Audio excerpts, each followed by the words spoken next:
Blended learning adalah suatu upaya untuk mengintegrasikan kemajuan inovasi dan kemajuan teknologi yang ditawarkan secara online dengan interaksi dan partisipasi dalam pembelajaran tradisional atau offline.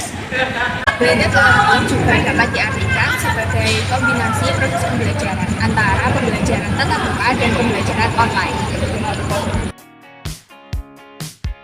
There's a stranger in my bed.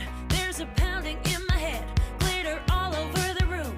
Pink flamingos in the pool. I smell like a mini bar. DJ's passed out in the yard. Bobby's on the barbecue. This a hickey or a bruise. Pictures of last night ended up all night all through. Oh well, it's a blacked out blur, but I'm pretty sure it grew. Damn. Last Friday night, yeah, we danced on tabletops and we took too many shots. Think we kissed, but I forgot. Last Friday night, yeah, we mixed up. Kita mulai ya teman-teman. Assalamualaikum warahmatullahi wabarakatuh. Waalaikumsalam warahmatullahi wabarakatuh. Selamat siang. Siang, Bu. Gimana kabarnya? Sehat semua ya? Alhamdulillah. Oke, untuk mengawali pembelajaran pada pagi hari ini, lebih baik kita untuk berdoa terlebih dahulu. Silakan salah satu memimpin doa. Ibadah siap gerak. Berdoa mulai. Berdoa selesai. Baik, selanjutnya Ibu presensi terlebih dahulu. Adakah yang tidak hadir? Hari semua, Bu. Oke. Ada yang masih ingat ya kemarin kita belajar apa? Saya, Bu. Iya baik. Kemarin kita sudah belajar terkait variabel random. Betul, masih ingat ya, kemarin kita sudah belajar terkait dengan variabel random. Nah, sekarang kita akan belajar terkait dengan variabel random discrete dan juga variabel random continuum. Kalian sudah membaca terkait materi yang sudah saya share di Google Drive? Sudah, Bu. Oke, kita mulai diskusi materi hari ini ya. Materi pertama itu adalah variabel random discrete atau fungsi peluang. Nah, dari kalian apakah sudah ada yang tahu syarat dari variabel random discrete? Saya, Bu. Iya, Beca.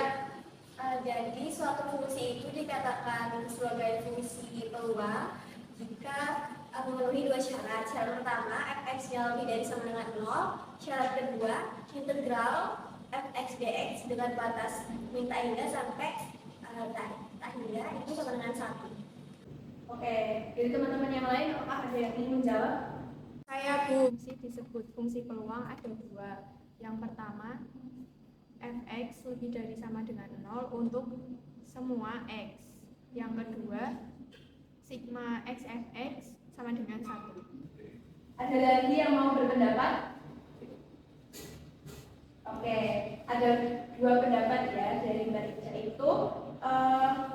Perbedaan dari Mbak Ica dan Mbak Ila tadi bahwa dari Mbak Ica integral dengan batas bawah min tak hingga dan batas atas tak hingga dari fx itu berjumlah 1. Namun dari Mbak Ila itu syarat keduanya itu sigma dari fx itu sama dengan 1. Nah, kira-kira dari teman-teman yang lebih tepat yang mana? Yang kedua, sigma fx sama dengan 1. Betul ya. Jadi untuk syarat dari variabel random discrete itu yang pertama adalah fx lebih dari sama dengan 0 untuk setiap x di domainnya dan sigma dari fx itu adalah 1.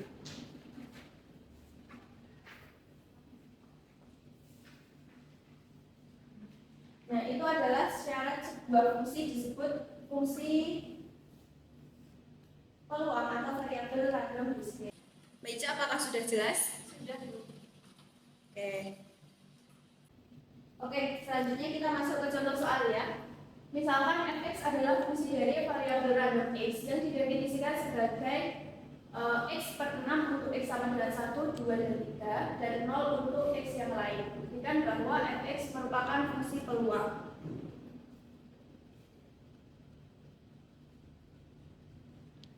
kita bisa membuat tabel dengan X-nya itu adalah 1, 2, dan 3.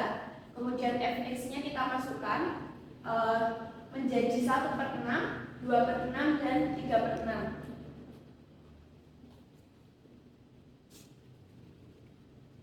Nah, kita untuk membuktikan apakah fungsi tersebut disebut fungsi peluang atau bukan, kita gunakan dua syarat tadi ya. Yang pertama itu adalah fx lebih dari sama dengan 0 untuk setiap x-nya.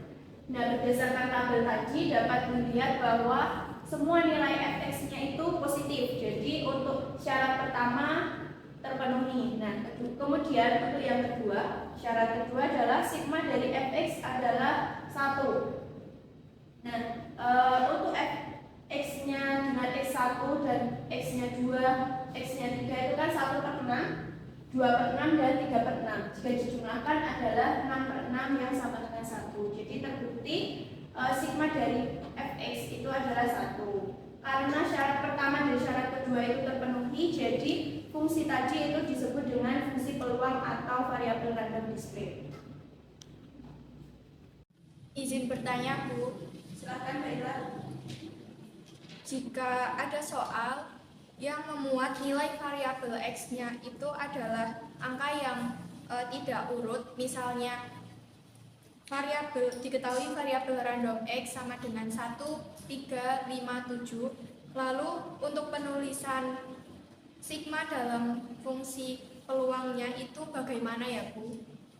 Oke, saat ada nilai x yang tidak urut ya, atau misalnya 1, 3, 5, dan 7. Nah, untuk penulisan sigmanya bagaimana? Nah, untuk penulisan sigmanya tinggal kita tulis saja sigma dari x sama dengan 1, 3, 5, dan 7. Seperti itu ya, Mbak Ida. Baik, Ibu, paham. Terima kasih. Oke, selanjutnya kita masuk ke materi kedua, yaitu variabel random continue. Nah, variabel random x disebut variabel random continue jika nilai-nilainya tidak dapat didaftar. Bilangan, contohnya bilangan real kurang dari 7. Nah, itu kan bisa minus sampai tak hingga seperti itu. Kemudian tinggi badan siswa di suatu kelas yang berkisar pada interval x lebih dari 40, x kurang dari 170 cm. Nah, dari definisi tersebut kemudian dikembangkan konsep fungsi densitas. Fungsi dalam variabel random continue itu disebut sebagai fungsi densitas. Nah, fungsi densitas juga disebut sebagai distribusi peluang untuk variabel random continue. Nah, syarat dari fungsi densitas itu adalah fx lebih dari sama dengan 0 untuk setiap x-nya. Kemudian yang kedua adalah integral dengan batas bawah min tak hingga dan batas atasnya tak hingga dari fx dx sama dengan 1. Selanjutnya ke contoh soalnya, sebuah fungsi untuk variabel random continue x didefinisikan sebagai berikut. Fx sama dengan setengah x untuk x lebih dari sama dengan 0 dan kurang dari sama dengan 2, dan untuk 0 itu sebagai x yang lain. Buktikan bahwa fx adalah fungsi densitas.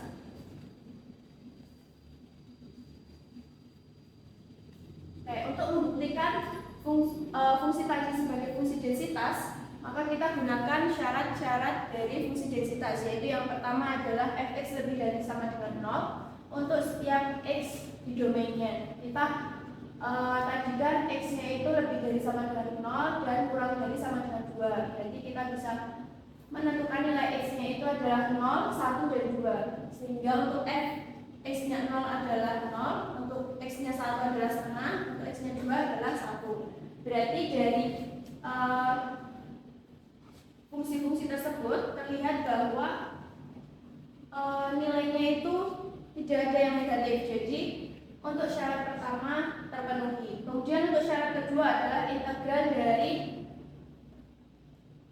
dalam batas bawah negatif tak hingga dan batas atas tak hingga dari fx dx sama dengan 1.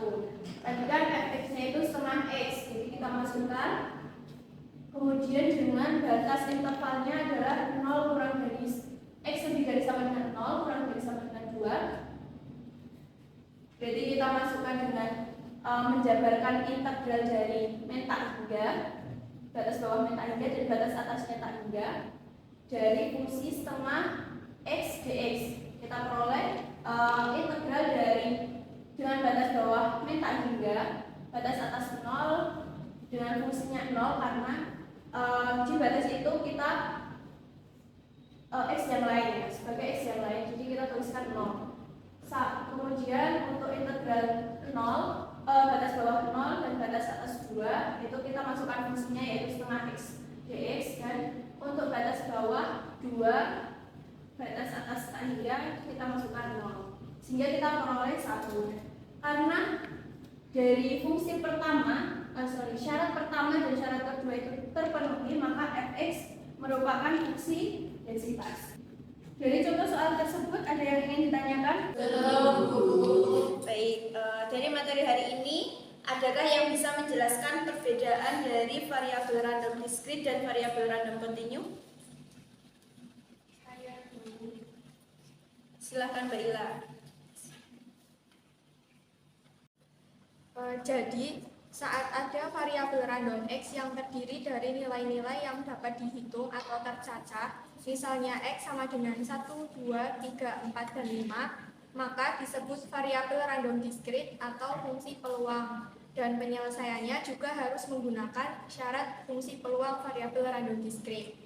Kemudian, saat ada variabel random x yang terdiri dari nilai-nilai yang berupa interval, misalnya x lebih dari 0 kurang dari 2, maka disebut variabel random continue atau fungsi densitas.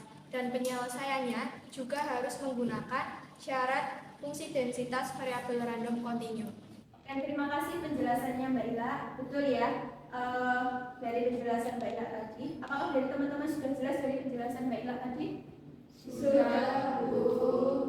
Oke, untuk materi variabel random discrete dan continue sudah selesai ya. Untuk melihat pemahaman kalian terkait materi ini, Ibu akan melakukan evaluasi. Dan silakan kalian mengerjakan soal yang sudah Ibu upload di Google Drive kemarin dan dikumpulkan di Google Drive tersebut juga ya, maksimal sehari sebelum pertemuan kelas minggu depan. Apakah ada pertanyaan lagi? Belum, Bu.